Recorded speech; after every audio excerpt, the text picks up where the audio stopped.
बहुत पुरानी बात है। उस समय हमारे देश में यज्ञों का बड़ा प्रचार था। हर एक गांव में महीने भर में 2-4 यज्ञ हुआ ही करते थे। यज्ञ के सुगंधित धुएं से आकाशमंडल धूमिल बना रहता था। पवित्र, शांत, सुगंधित पवन के मंद मंद झोंकों से चारों ओर का वातावरण बहुत ही स्वास्थ्यप्रद और रमणीक बना रहता था। वेद के पवित्र मंत्रों के उच्चारण से दिशाएं गूंजती थी। लोगों के दिन आनंद और मस्ती में क्षण के समान बीतते थे। न किसी को खाने पीने की कमी थी और न शत्रुओं का भय। सभी लोग सत्य बोलते थे। जीव मात्र के लिए मन में उपकार की ही भावना रखते थे और किसी छल छिद्र का उन्हें पता तक नहीं था। ऐसे पवित्र सत्य युग में महर्षि गौतम के वंश में वाजश्रवा के पुत्र उद्दालक नाम के एक महात्मा ऋषि थे। उद्दालक की गृहस्थी बहुत बड़ी तो नहीं थी, पर गौओं का एक बहुत बड़ा झुंड उनके पास अवश्य था। वेदाभ्यास में निरत एक तपस्वी ब्राह्मण के लिए उस समय वह बहुत बड़ी संपत्ति थी। जब उद्दालक वृद्ध हो चले तो एक दिन उनके मन में यह विचार आया कि सारी उम्र बीतती जा रही है, अभी तक मैंने कोई बड़ा यज्ञ नहीं किया। इन छोटे छोटे यज्ञों से क्या मोक्ष की प्राप्ति होगी? यह धन संपत्ति और किस काम आएगी? इनके रखने से भी तो शांति नहीं मिलती, संतोष नहीं होता। अच्छा होगा कि सर्वमेध यज्ञ करके गृहस्थी का सारा झंझट बहुत कुछ कम कर दिया जाए।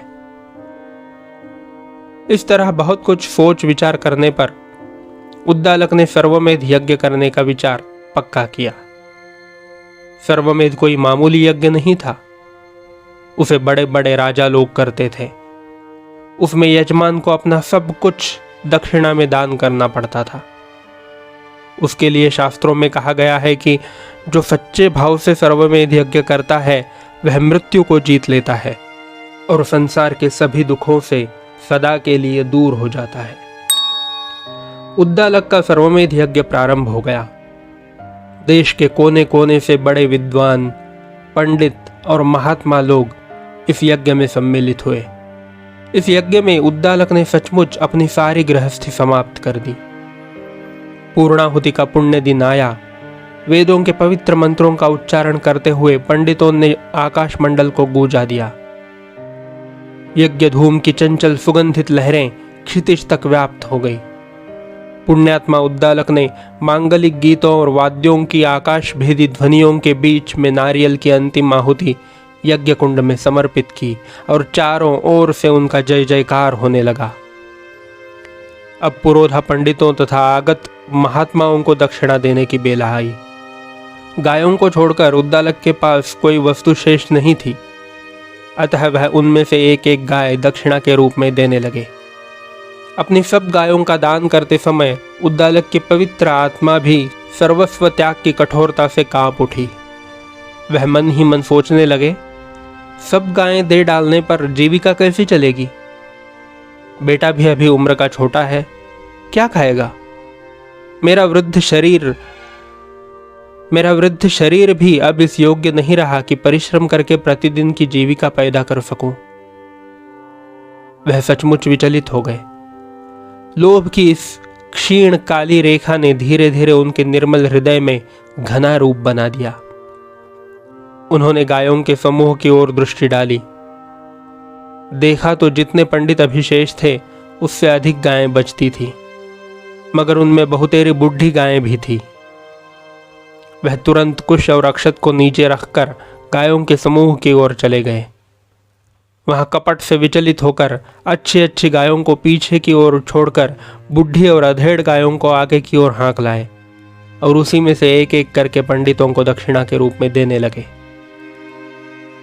उनकी इस चालाकी का पता किसी को कानों कान नहीं लगा, पर उनका बेटा नचिकेता, जिसकी उम्र अभी 10-12 साल से कम ही थी, यह सब कुछ चुपचाप देख रहा था। नचिकेता का निष्पाप कोमल हृदय पिता की इस काली करतूत पर कांप उठा। उसने देखा कि महीनों तक अनवरत परिश्रम करने वाले पुरोहितों और पंडितों को ऐसी ऐसी गायें दी जा रही हैं जो एकदम बूढ़ी हो चली हैं। न उनसे बछड़े की कोई आशा है, न दूध की। यहाँ तक कि उनमें से कुछ इतनी जर्जर हो गई हैं जो न कुछ खा सकती हैं और न अधिक पानी ही पी सकती है। इन जिंदा मुर्दा गायों को दान में देकर पिताजी पंडितों के साथ कितना विश्वासघात कर रहे हैं, यह सोचकर वह बहुत दुखी हुआ। उसने पीछे की ओर देखा तो बड़ी अच्छी गायें चर रही थीं और उद्दालक उनकी ओर तनिक भी ध्यान न देकर इन जर्जरित गायों को चुपचाप दान करते जा रहे थे। सामने जितनी वृद्ध गायें खड़ी थीं, उतने ही पंडितों को दान भी देना शेष था।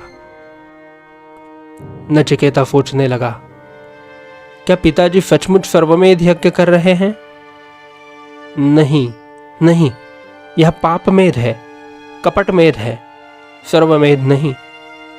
शायद पिताजी मेरे लिए इनको रख छोड़ते हो। हाँ, मगर उन्हें ऐसा भी तो नहीं करना चाहिए। यज्ञ नारायण के साथ कपट करके वह मेरा कल्याण किस प्रकार कर सकते हैं? इस प्रकार के कपट व्यापार से बचाई गई ये गायें मेरा भी सत्यानाश कर देंगी। पंडितों का मूक अभिशाप हमारे परिवार का भीषण विनाश कर देगा। पिताजी गिर रहे हैं, इनको बचाना या ठीक रास्ते पर लाना मेरा कर्तव्य होता है। मुझे ऐसे अवसर पर चुप नहीं रहना चाहिए। विचारों के इस प्रखर प्रवाह में बहकर नचिकेता पिता के समीप गया और हाथ जोड़कर बोला, तात, यह तो सर्वमेध यज्ञ है ना? उद्दालक का मुख भीतरी पाप की काली छाया से उस समय मलिन पड़ रहा था। ब्रह्मवर्चस एवं सर्वस्व त्याग की वह आभा जो अभी तक उनके उन्नत ललाट में दीप शिखा के समान जल रही थी, राख सी काली पड़ गई थी। पुत्र की सुमधुर विनीत वाणी में सर्वमेध का नाम सुनकर वह भीतर ही भीतर और भी कांप उठे, परंतु चुप कैसे रह सकते थे? मुख पर मुस्कुराहट की बनावटी रेखा बनाते हुए बोले, हाँ वत्स, यह सर्वमेध यज्ञ ही है। बात क्या है? उद्दालक तुतलाते तो नहीं थे, पर पाप तो सिर पर चढ़कर बोलता है। अपनी दुष्कृति पर वह फिर से कांप उठे, पर पाप तो उन्हें अपने पथ पर बहुत दूर तक खींच चुका था। वहां से लौटना उद्दालक जैसे के लिए अब आसान काम नहीं रह गया था। नचिकेता चुप बना रहा, फिर आगे बोलने की उसमें सहसा हिम्मत नहीं पड़ी। वह समझता था कि सर्वमेध का स्मरण दिला देना ही पिताजी के लिए पर्याप्त होगा, पर उसके पिता यह कैसे समझते कि नचिकेता क्या चाहता है? वह फिर उन्हीं बूढ़ी गायों में से एक गाय लाकर सामने बैठे हुए पुरोहित को दान करने जा रहे थे। नचिकेता विवश होकर अनजाने में फिर से बोला, तात, इन सब गायों को देने के बाद मुझे किसे दीजिएगा? आपने तो बताया था ना कि इस यज्ञ में अपना सब कुछ दिया जाता है। उद्दालक सिहर उठे। एक अज्ञात भय एवं पाप की भयावनी मूर्ति सी उन्हें दिखाई पड़ी, परंतु वह पाप पथ से पीछे नहीं लौटे। नचिकेता का समाधान करना भी उन्होंने उचित नहीं समझा। आंखों को तरेर कर उन्होंने एक उड़ती सी निगाह नचिकेता पर डाली, जिसका तात्पर्य शायद यह था कि यहां से चले जाओ, व्यर्थ की बकवास मत करो। पर नचिकेता वहीं खड़ा ही रहा। उसने देखा कि पिताजी अब एक ऐसी गाय दान करने जा रहे हैं जो उठाने की कोशिश करने पर भी उठ नहीं रही है, और उधर दान लेने वाले पुरोहित का मुख उदास हो गया है। फिर भी पिताजी उस गाय को उसी तरह बैठे बैठे ही दान कर रहे हैं। वह एकदम विह्वल हो गया। उसने तय कर लिया कि पिताजी को अब ऐसा घोर पाप नहीं करने दूंगा। झटपट गाय के पास खड़े होकर उसने फिर वही बात दोहराई, मेरे तात, इस सर्वमेध यज्ञ में मुझे किस ब्राह्मण को दान कर रहे हैं? मैं उसे देखूंगा, मैं भी तो आपका ही हूं ना? उद्दालक की पाप भावना ने कठोर क्रोध का स्वरूप धारण कर लिया। उनकी सांसें जोर जोर से चलने लगी, नथुने फड़कने लगे, दांतों की ऊपरी पंक्ति ने निचले होंठ को दबा दिया, आंखों से दाहक अंगार की ज्वाला सी निकलने लगी। हाथ में लिए हुए कुश, अक्षत और जल को नीचे फेंकते हुए वह भीषण स्वर में बरस पड़े, पापात्मा कुपुत्र, तुझे मैं यमराज को दान कर रहा हूं, जा, तू उसे शीघ्र ही देखेगा। विशाल यज्ञ मंडप में एक छोर से दूसरे छोर तक उद्दालक के कठोर स्वर ने भीषण आतंक की लहर सी फैला दी। जो जहां खड़े या बैठे थे ठगे से रह गए, स्तब्ध हो गए। धर्म के अवसर पर यह महान अनर्थ, मंगल में अमंगल। सबके देखते देखते नचिकेता यमराज के घर जाने की तैयारी में लग गया। वह सचमुच धरती पर गिर पड़ा और उसके मुख पर एक अपूर्व ज्योति की छटा विराजमान हो रही थी। कहने को तो उद्दालक के मुख से तीर के समान वह कठोर वचन निकल गया, पर उसकी भीषण यथार्थता ने उन्हें भी विकंपित कर दिया। इकलौते प्रिय पुत्र की मृत्यु के घर जाने की बात को वह किस प्रकार बर्दाश्त कर सकते थे। चारों ओर से लोग दौड़ पड़े और घेर कर नचिकेता के पास खड़े हो गए।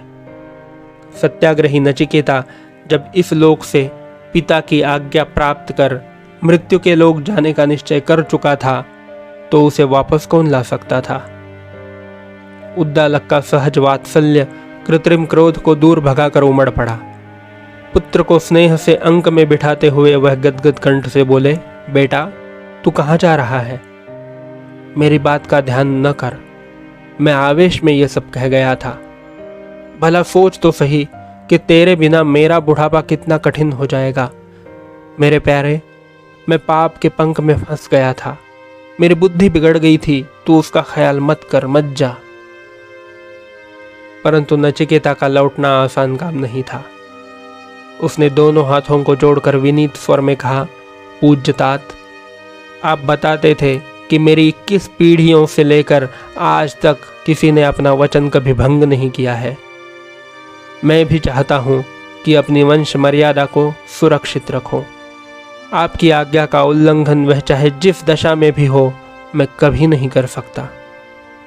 आप भी अपना वचन निभाइए और प्रसन्नता के साथ मुझे मृत्यु के घर सकुशल पहुंचने का आशीर्वाद दीजिए। उद्दालक नचिकेता की इस निश्चय भरी विनत वाणी से विचलित हो गए। गले से लगाते हुए क्षीण स्वर में उन्होंने कहा, मेरे प्यारे, मैं उस निर्मम मृत्यु के घर जाने का आशीर्वाद तुझे नहीं दे सकता।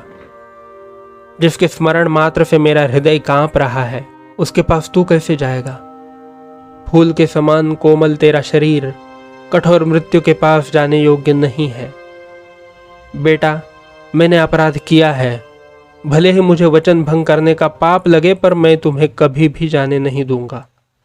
नचिकेता ने आंखें खोलकर देखा तो उद्दालक की आंखों से आंसुओं की अविरल धारा बह रही थी। अपने कोमल हाथों से आंसू को पोंछते हुए उसने कहा, पूज्य तात, मैं उस मृत्यु को तनिक भी नहीं डर रहा हूं जिसके लिए आप घबरा रहे हैं। आप मेरी चिंता छोड़ दीजिए और अपने पुण्यकर्मा पूर्वजों का स्मरण कीजिए, जिन्होंने प्राण गंवा कर भी अपने वचन रखे हैं। असत्य का व्यवहार स्वार्थी और पापी जन करते हैं, उस असत्य से कोई अमर नहीं होता। मेरी बड़ी इच्छा है कि मेरे इस कार्य से आपके और मेरे 2 पुरुषों के वचन की रक्षा हो। मेरी ममता की डोर में बंधकर ही आप इतने विह्वल हो रहे हैं और इस तरह वचन भंग करने का पाप अपने पवित्र कुल में लगा रहे हैं। मेरे न रहने पर आप अपना सर्वस्व त्याग कर सर्वमेध यज्ञ का महान पुण्य पाएंगे। पुत्र का यही कर्तव्य है कि वह अपना सर्वस्व गंवाकर भी पिता के वचनों का पालन करे, उसकी इच्छा की पूर्ति करे। मेरे तात, मैं इस अपूर्व अवसर को सामने पाकर छोड़ नहीं सकता। मुझे रोककर आप यज्ञ की समाप्ति में विलंब मत लगाइए। सर्वस्व त्याग कर सर्वमेध यज्ञ के इतिहास में अपना अमर यश छोड़ दीजिए। पुत्र की दृढ़ निश्चय और प्रेरणा से भरी बातें सुनकर उद्दालक में कुछ आगे कहने की हिम्मत नहीं पड़ी। यज्ञ मंडप में कुमार नचिकेता ने अपने पूज्य पिता के चरणों पर शीश धरकर मृत्युलोक का मार्ग ग्रहण किया। सारी मंडली चित्र के समान खड़ी देखती रह गई। वह अपने कर्तव्य पथ पर कमर कसकर साहस और प्रसन्नता के साथ आगे चल पड़ा।